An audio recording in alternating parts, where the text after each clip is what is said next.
Alright, hey there everybody. I'm gonna keep going right now on something I started doing a couple weeks ago on this channel, which took a really long time and is gonna continue taking a long time to get through. But let's talk about some more records, some more vinyl, and stuff like that. This is gonna follow up everything else that I don't have in this one section that is for like bigger, fancier, heavier stuff. So just if you go through it and for some reason there's a band that seems like I should have a bunch of stuff from them and I don't, and I haven't mentioned it yet, it's probably coming up. So just saying that. The one thing that I'm going to start off with here, which is really weird, is these are my only four 10 inches that I have. I have four albums that are pressed, or four just releases that are pressed on 10 inches, because it's not like they're full albums except for one of them. And they're by only two different bands.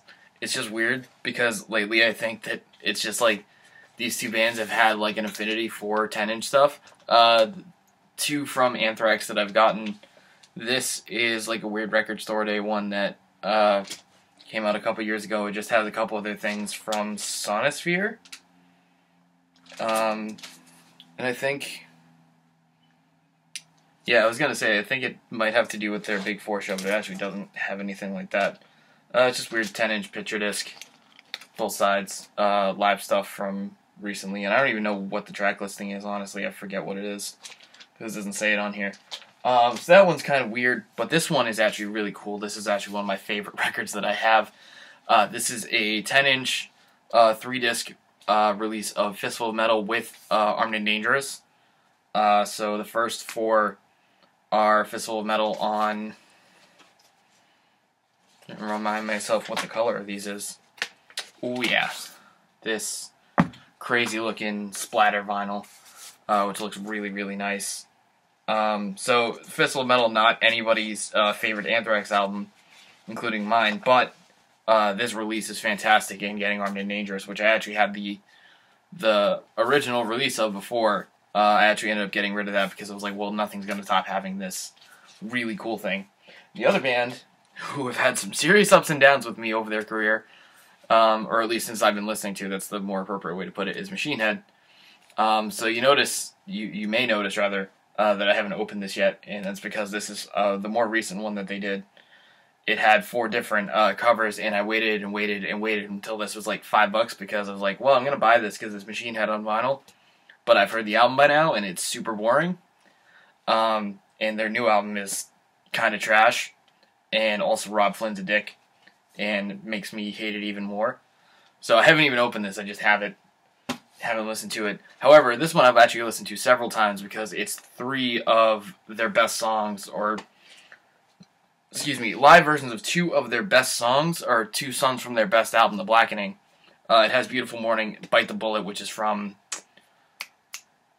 I forget the real title.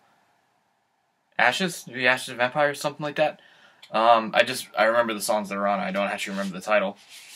And Halo, which is I think their best song, period, because The Blackening is my favorite album. It's a thrash album rather than their 90s stuff. So that's that. Now we can just continue on with LPs and stuff, and what's going to happen is there's going to be kind of a reverse alphabetical order to them, because it's just the way that I pulled them out. I'm like, okay, well, I guess we'll start with Y. And another theme that's going to show up is I have a lot of, like, I have most of their albums from this period. So I just pulled out the one or two that really, like, define them for me. So I have, especially since I've been on a kick of them lately, a lot of Yes albums, especially from the 70s. But nothing is going to get more plays from me than Fragile, which has, of course, Roundabout and Long Distance Run Around. The Fish, Heart of the Sunrise, just the best cuts from them, period. Oh God, where am I going to put them when I'm done? Shit. Sure. Go over there. Anyway, we go back to another picture disc over here, which is not my favorite thing in the world, as I've said, especially with newer stuff. But this is the only White Wizard release that's really worth owning. This is High Speed GTO on picture disc.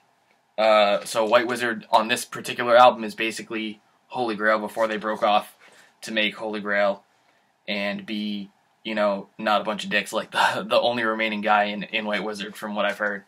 So this is really good stuff. Just classic old school style metal. You can tell from just the way they design it. It's a leather jacket with logos based on old metal logos, Judas Priest and Iron Maiden. Again, I have most of the Who, and most of my Who records aren't actually in great shape, but this one really is, and I'm really glad because this is probably my favorite one from a packaging standpoint, and also one of their better ones anyway. In my opinion, one of the ones I'd put on. Quadrophenia with like the book and everything has some of my favorite songs from them. 515, Sea and Sand, which is great. Love Ran O'er Me. Not I Am the Sea, The Real Me, which is when John Entwistle just goes absolutely fucking insane. So there's that. The Who.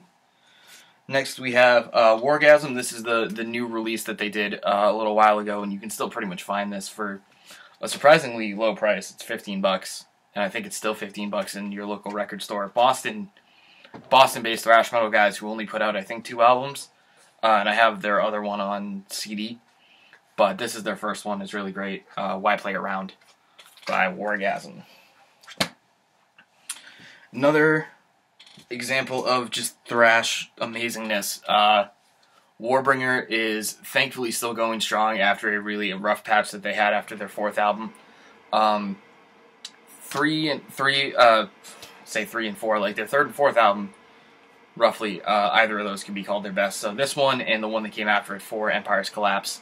This one is actually on some beautiful yellow splatter, yeah, clear with yellow and green splatter, awesome shit.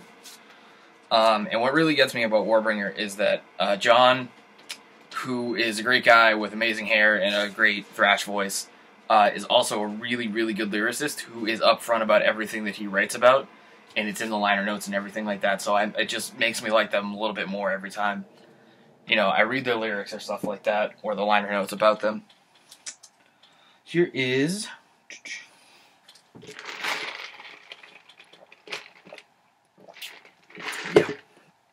here is another of the sort of like cool, weird, old compilations and stuff, and I didn't even pull out either of the Metallica records I have, which would be Kill 'Em All and Ride the Lightning. I just thought it was cool to see them on this Wango Tango compilation, which has 2 live cuts from Kill 'Em All. It has Seek and Destroy and Phantom Lord, but some of the other guys on here, Virgin Steel, Tokyo Blade, Venom, Wendell Williams, that in particular is just really cool. So, I love these old compilations because you either get like deep cuts or non-album cuts, or you just get like, you know, just the fact that there's Metallica and Venom on the same LP basically. Again, I have everything from the first Van Halen album up to OU812, but this is my favorite Van Halen album. It's Fair Warning. It has like Mean Street, Unchained, Sinner Swing, so just consistently great songs, maybe not their hits or anything, like you get on the first album or on 1984, but probably my favorite. The first of a couple of throwbacks to old emo Derek shit, the Used, In Love and Death. I got really, really back into the Used a couple months ago, and this was the big album for me. It's basically the first 3 albums. And yeah, this is on, yes, beautiful tricolor red, black, and white vinyl. Great stuff. And this album is just good all the way through.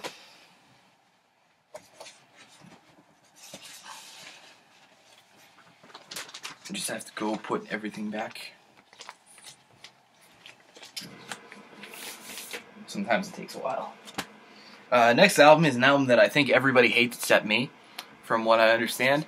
But you know what? I'm really, really into it. I really like this album, Teresa's 2013. I love Teresa's in general. This one is, you know, all I've heard about from other people is just like, this album sucks, blah, blah, blah. This album actually came, I believe, and I don't know if I put it back in here or with my CDs. Yeah, this actually came with the album and just in a like plastic sleeve, the CD. So I think I put the CD not in here so it didn't get broken or anything. It's on red vinyl too. Go on Metal Archives and just see the reviews for this. Everyone hates it, but it's good. It's fun. It's fun stuff. It has some, even if there's a couple bad songs on there that I'm not super into, or that seem really cheesy, there's a couple great tracks on there. Triumph. I'm gonna start counting every time I say too, because I'm keep stalling for time. But anyway, Triumph. I've seen a lot of Triumph albums in the store, and I always go, "Hey, Triumph." No, I have the one Triumph album I need because it's got the 2 Triumph songs that everyone should know: "Magic Power" and "Fight the Good Fight," and that's the most important thing. So get this Triumph album. Don't worry about anything else. Testament. This is an original of probably their best album from the 80s. Maybe The Legacy. I also have The Legacy. That's coming up later in another video. But Testament, New Order, just not enough good things to say about this one. This is one of the best non-Big Four albums. And I hate always having to qualify it like that. Oh yeah, it's not for the Big Four. This is one of the best albums you'll find out of that. But it's like, this could compete. Tenacious D. Censor. This is Rise of the Phoenix, of course. Classic album from start to finish after their big long break after Pick a Destiny. And everything Jack Black touches musically is just classic. Movies not so much. But if Jack Black could just keep doing Tenacious D things, it wouldn't make him as much money, but it would be consistently enjoyable. Tankard. I have 2 Tankard albums. I probably could have just grabbed both of them, but this is Chemical Invasion. I have Chemical Invasion and The Morning After, both of which sound quality wise and like production wise haven't held up that great. This is something that keeps coming up for me, where a lot of the older thrash bands that I haven't always been into, I keep trying to listen to more of them, and I go, well, I'd rather just listen to their new stuff where the production is up to snuff. That's why, as much as I like Tankard, and I think they're really, really great, I'd rather listen to newer Tankard just because I can, like, understand it. And the riffs are just clear and everything. So, like, Chemical Invasion is not my favorite Tankard album. I don't really know if I have a favorite Tankard album because I've never listened to one start to finish that was that great. Like, that I thought, oh, wow, this album was, for 60 straight minutes, fantastic. I just know a bunch of single songs, like Girl Called Cerveza is like, you know, I'd take that over pretty much everything else because I'm lame. I just talked about how much I love Teresa's 2013, so.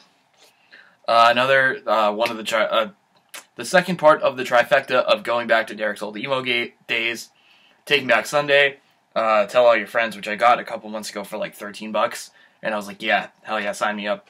This has most of my favorite songs from them, pretty much all of them except for a couple. Timberwolves at New Jersey, Cute Without the E. All these soundtracks that if I read off the titles to you, they're just going to sound super lame. But that's the way it was. This one I also got just a couple months ago. Suicidal Tendencies' first album, and this is pretty much just worth getting for Institutionalized.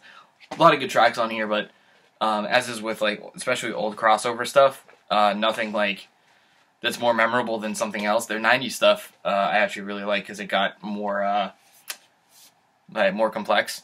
But this is still a good album to listen to. And the one truly memorable one is going to be Institutionalized for sure. Which is really cool. And speaking of that album, more crossover with Stormtroopers of Death, SOD. There are 22 tracks on this. And I think this is actually on some fancy vinyl. Let's check it out. That's right, I think the Suicidal Tendencies one is too. Starting to forget to check those, and yeah, red. Clearish red vinyl. So yeah, it's pretty cool.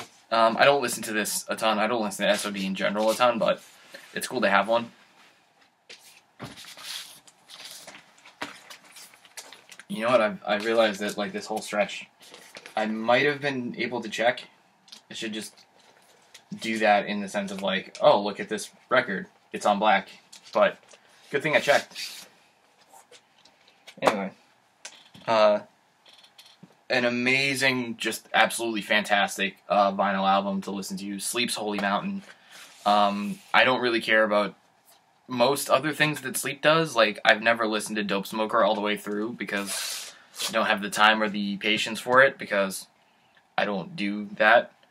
But this album you can appreciate and just spin start to finish, like, without being high, and it's great. Just riffs and this is one of those things where I say, oh, production-wise, this is the most stoner metal album you'll ever hear. I'm going to talk about, like, setting an example of how to produce an album like that. This would be it. Great album, start to finish. I have 2 Slayer albums over here. This is one of the first metal ones I ever bought, actually. If I remember correctly, this is So Show No Mercy, and it's on white vinyl, which is a really weird color for Slayer to go with. But now that when I think back on it, this is the album for Slayer that I'd probably still listen to, this and Seasons in the Abyss. Most of their in-between stuff I'm not, like, a die-hard fan of, like some people are. But there's that, and there's also Live Undead, which I got for really cheap because this is still kind of easy to find, oddly enough. But this is an original copy of Live Undead with a big, messy thing here. And I don't know why I'm opening this one, because it's probably just on black vinyl. And it is. But now I'm going to get into that habit. But yeah, it's really cool to have Live Undead EP on there.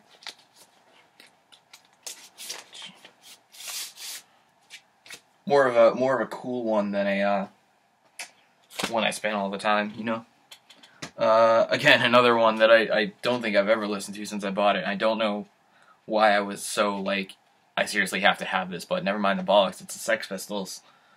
Not like a diehard fan of the Sex Pistols or anything like that, but if you think of, you know, anything that you could find by them, having this on vinyl is kind of weirdly iconic. So I have this. I don't think I've ever listened to it, but I should. I really should. This is an interesting band, actually. I'm really glad that this got repressed for me to buy. This is Sam Black Church, which is kind of like a Boston, like, hardcore group, and I'm not part of that scene. I have no interest in that type of music for the most part, but they did play Metal and Hardcore Fest, and I think it was a reunion for them, actually, a couple years ago when I was right up front, because I think it's the same year that Iced Earth played. So I was super into that show, just waiting and everything. I was up front. And this band came on, and the dude, who I don't remember his name, but this guy, the singer, was just going nuts. And I was really, really impressed by it. So it doesn't have the same kind of magic when you listen to it separately, but check these guys out for the sense of, like, yeah, this is 1993, so they don't exactly, like, tour or anything like that. But like I said, I think it was a reunion show. There were a couple people in the crowd that night that, like, were really, really into this band and not any of the other bands on the show because they kind of stuck out. But they were, like, third to last. It was really, really impressive, though. Yeah, it's just on black. It's just the cover throws me off. But here's another great sludgy doom metal band. One of my favorites, actually, now is Saint Vitus. There's only 6 tracks on this album, which is still actually really, really short. But these guys are still going. It's really cool. And one of the things about this album is just the cover, because it's so pink. It is the most pink, and it doesn't sound like anything. Like, nothing about their sound suggests pink. So I always think it's cool that like, I think they did that on purpose to have the picture be really, really tiny and the text for the title be really, really tiny, so that you just look at this thing in the store and it's all pink. And yeah, this is a repress from recently too. I don't have original Saint Vitus or anything like that. I have every Rush album from all the ones I've listened to, basically, up through, like, Signals. But this, I was lucky to actually have be one of the first albums I bought, if I remember, in this Moving Pictures, and it's the one that's, like, start to finish is easily my favorite, you know, which, even though it's kind of cliche, it has to be, like, it's so good. And through this pile, and then there's one more pile. Rocky Horror Picture Show soundtrack. I've watched the Rocky Horror Picture Show movie once. I have spun this album at least 24 times. It's a great album. Just on this vinyl, by the way, not like listening to it separately, because listening to it separately, I've listened to it so much. It's such a weird movie that you really don't want to go watch it again, but the music will stick with you, and for that reason, like, it's a absolutely great album to have on vinyl, because it's so good. I have a couple of Riot releases, really cool old speed metal band. This is actually one of their late 80s ones, but it's probably the best one because it's the most power metal one, which would make it, one of the ones I like the best. It's Thundersteel. It's just really, really good, like, wow, these guys went from making, like, trying to copy newer British heavy metal stuff, and then they just made, like, Halloween rivaling power metal. It's crazy. I don't want anything to be weird over here. That's fine. This is stupid. This is something I just saw and I immediately had to have, and I will never do anything with it. But yeah, I have Rick Astley. Whenever You Need Somebody is the title of the album, and yes, it has Never Gonna Give You Up on it. And it's funny to me because now this seems like a crappy joke, but a couple years ago when I bought it, like, it seemed really, really great and really fucking hilarious to have. So I'll still just have it. I won't be like, yo, this is my favorite album. I'm fucking funny. It's just, I bought it a couple years ago. It's still funny to me that I have it, and it's sealed and everything, and I won't ever open it, obviously, because it's not like I'm going to listen to it. But, yeah, that's in my collection. This is going to be one of a couple things that I noticed, actually, that I go, yeah, this is a band that you really just need the compilation of. You don't need every album, but somehow I've acquired 3 different Ramones albums. The first 3, I think, Ramones, Rocket to Russia, and Road to Ruin. But realistically, this is all you should need for the Ramones. And I say that with a little bit of personal bias because I don't have, I think it's Animal Boy, which has my favorite Ramones song on it, which is, my Brain is Hanging Upside Down, which is not the real title. It's Bonzo Goes to Bitburg, but I think sometimes when I've seen it, it's been like in parentheses, or maybe I just did that myself on my iPod. But anyway, I'm not going to go buy Animal Boy for that one song, so I have this. And it's two LP thing and everything, so it's really going to cover most of their stuff anyway. So that's good to have. I have all of the Dio era plus the one after it era of Rainbow, and this isn't even particularly interesting because these are the 2 best albums in that span, Long Live Rock and Roll and Rainbow Rising. This one's probably my favorite. But yeah, just Rainbow's a great classic rock band. It's probably up there in my favorites. Largely because of Dio. Pretty easy and pretty obvious. Again, I have pretty much all of Queen's albums, but it's weird because Queen is, unlike the Ramones, Queen is a band that I would like to have all the albums because you can just spin any one of them, but having the hits is also important. It's weird to be like, yeah, I really just want to listen to Queen's hits, but you really could have another day where you're like, I want to listen to Night at the Opera. These 2 albums, and one of them I actually just spun, and one of them I got literally like 6 days ago, and it's still in the plastic. But I did get both Power Trip albums this past week, and really awesome new crossover thrash band. Great stuff. And their albums are really cheap because they're not particularly long, I think. So yeah, check them out. This is a weird, I just looked it up too because I always think about it. It was very valuable because it's original combat pressing. And this is 7 Churches by Possessed. And I'm not a diehard fan of Possessed or death metal, old death metal that's not death. But these guys really are the first death metal band, even before death really existed. Basically came out around the same time.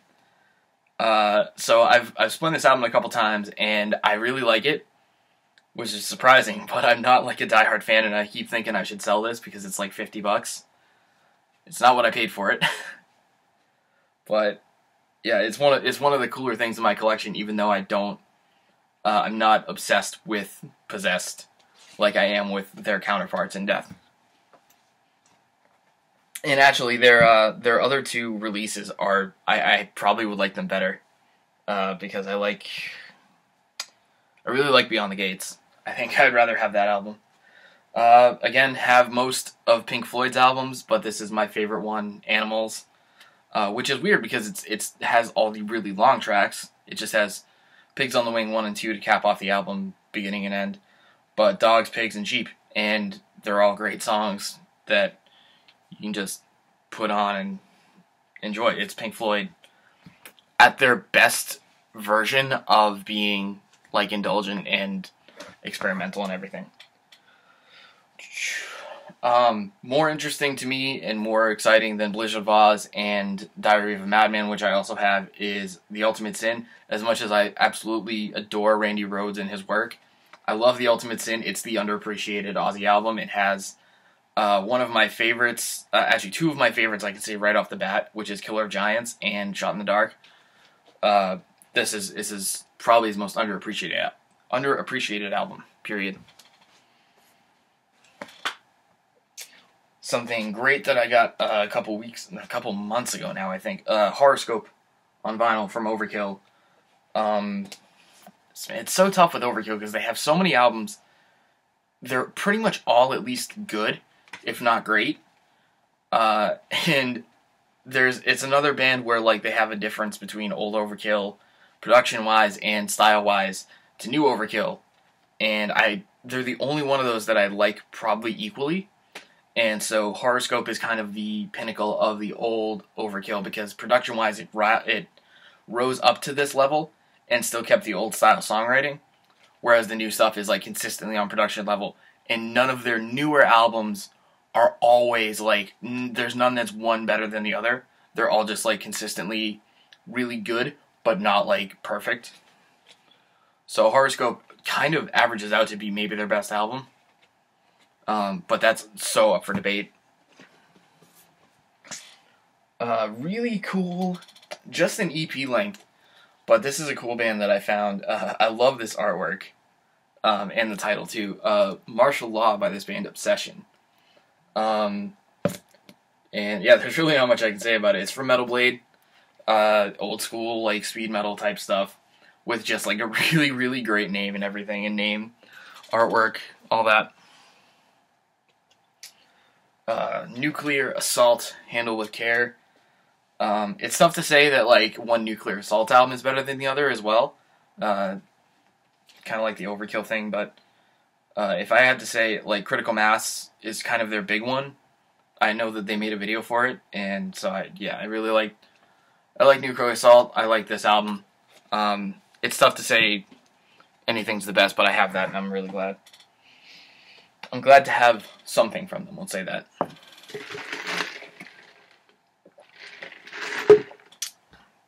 And concluding the trifecta, we have I Brought You My Bullets, You Brought Me Your Love by My Chemical Romance. I now have the first three MCR albums on vinyl, and I don't really think I'd want to get the last one, even though I've come around on it as being like a good album with some highlights to it, even though it's consistently not as good as these ones. This is the one. This would be my favorite if I had to pick one. Even though Black Parade got me into it, I have all three of them. They're all pretty much brilliant. But gun to my head, I pick Bullets as my favorite. Another one, like the Ramones, and ironically, Lemmy being a huge fan of the Ramones, where you don't really need you don't need to have every album from them, but you just need to get the compilation, and this is the No Remorse compilation from Motorhead. It's 2 LPs, has pretty much spans most of their first, 10 years, I think. Let's say, 10 years of Motorhead with a lot of their older stuff, and it does have Stone Dead Forever. So if I was going to buy, I have Ace of Spades, and it's not my favorite one. It's just the one that's the most instantly recognizable because it has Ace of Spades on it, obviously. But if I had to pick a favorite Motorhead album, I would go with Bomber, because my favorite song from them is Stone Dead Forever, and it's on there. I have a couple Motley Crue albums, and I'm not a huge fan of like a lot of the like other hair metal bands from the time, but Motley Crue has this weird, like, particular sheen to them that is a little bit dirtier. Wasp is the same way, and I have 2 Wasp albums, but I'm not crazy into them. But I really do like Motley Crue, and Shout at the Devil. I have Shout at the Devil, Theater of Pain, and Girls, Girls, Girls on vinyl. This one would probably be my favorite one, though. Not for... Oh, this isn't their first album. It's their second album. Because they have Too Fast for Love, I think, is their first one. But yeah, this is a good album. Motley Crue is the most widely appreciated, if not the most widely appreciated, to me the most easiest to appreciate of the like kind of hair scene, which my dad is really into. Kind of a curveball here, but this is not what it says. It's not the matching tie and handkerchief. This is the free record that came with the Monty Python's matching tie and handkerchief set. And I mean, what can you say? It's got a lot of Monty Python stuff on it, but it's really cool. I love Monty Python. I have that. I have this and what's called the Contractual Obligation record. And it's just cool having Monty Python because I love Monty Python. And yes, another one. The basically 3 albums, 3 bands that made me think this. I don't need the old Misfits. I love Michael Graves' Misfits, and I'd love to have them reprint Famous Monsters because it's one of my favorite albums in general. But until then, the only Misfits albums I'm really gonna have are Collection 1 and 2. Spans pretty much the entire Danzig era, and I don't need any more of that. I don't need any more than that. I kind of keep this separate, so it's kind of not really, in alphabetical order. But my good friends in Sonic Pulse, not really very well represented on this first album of theirs, and I keep waiting and keep getting updates on their new album. But this is a test pressing of their first album, Longer Than Life, and I'm very happy that they gave this to me. It makes me feel very special. And if you've never heard Sonic Pulse, it's amazing shit. Go listen to it. Particularly the new EP and everything that they have. And here you go, another cool compilation, especially considering it's all from Metal Blade, and Metal Blade is, I had the From the Megavault compilation, and Metal Blade is kind of on the same level as Megaforce as just being the best record label at that time. I would probably take Metal Blade over Megaforce, maybe if it weren't for Anthrax, it'd be a little bit easier to do, but Metal Blade had Slayer. It's like a who's who of 80s classic metal stuff. Hell's Eve, Slayer, Trouble, Celtic Frost, Metal Church, Hyrax. Fate's Warning is on here. I mean, it's an all-star team, basically. Oh man, I have two of the older period of Merciful Fate records. This is an original actually, but it's not in great shape, which is why I have it, because it's pretty cheap. And this is a newer printing of Melissa, both of which are fantastic albums. And this one is on see-through red vinyl, which is kind of becoming a theme, isn't it?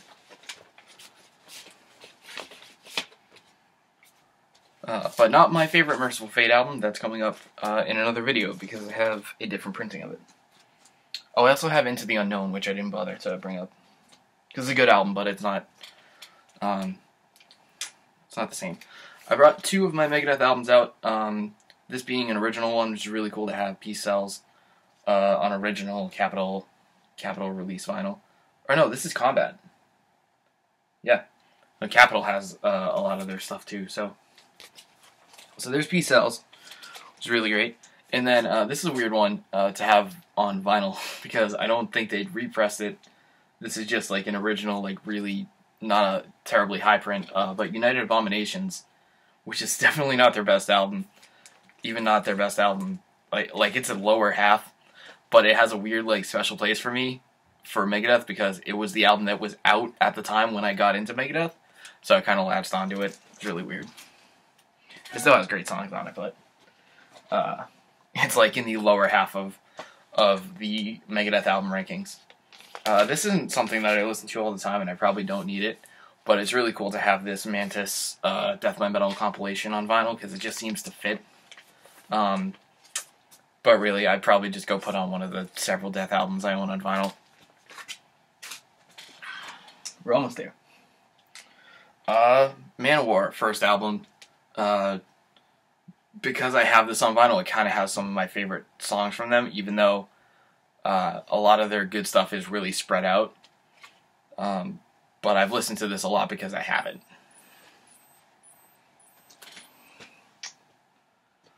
Loudness, another good 80s speed metal band from Japan, actually. And they have some really good stuff. I can't really say like which one is better than the other for Loudness, but this is just the one that I have. And Run for Your Life, that's a song that I kind of know off the top of my head is really good. So Thunder in the East, and they do not downplay the fact that they're Japanese either.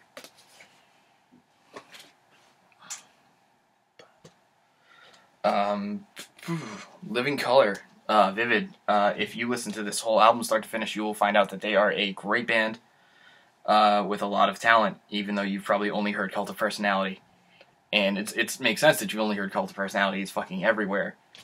But off the top of my head, Funny Vibe, which they do with Public Enemy, is a really great song, and also Broken Hearts is a really good, but not sappy ballad. Really good stuff. Corey Glover is very, very talented. Have all the early Led Zeppelin albums. This is probably the one that gets the most play from me, though. Has, off the top of my head, the Rain song, No Quarter, two of my favorite ones. God damn it. Nowhere on the outside does it have the track listing. It's on the inside. Oh, The Ocean. That's the one. That's the rocker one that I like the most. And Song Remains the Same, Over the Hills Far Away. It's an 8-track album that's all literally classics from start to finish. And the last one from here, I got this for a couple bucks on the internet, and the fact I've gotten into Creator recently is now really good because I was able to put this on. This is Hordes of Chaos. I can't say that I like the album start to finish because I haven't listened to it that much, but when I think of Creator, one of the top 5 songs that instantly comes to mind is Hordes of Chaos. So just having that on vinyl is really cool. And War Curse is another one that I really like, the one right after it. And yeah, so that's it. So that's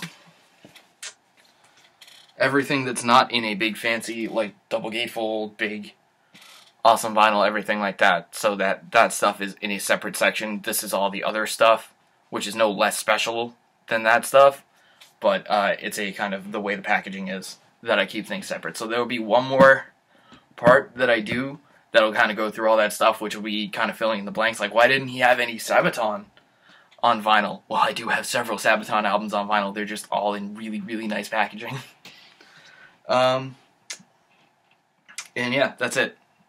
Thank you for listening to me talk off the cuff entirely, and stuttering and pausing and everything like that. It's tougher to deal with vinyl than it is for games because I kind of have prepared for games the whole time that I do it, especially when they're pickups and I do it throughout the month. But when it's just me sitting here talking, it's kind of be tough to keep up with things. So, thank you for bearing with me, and I'll see you for more of this shit.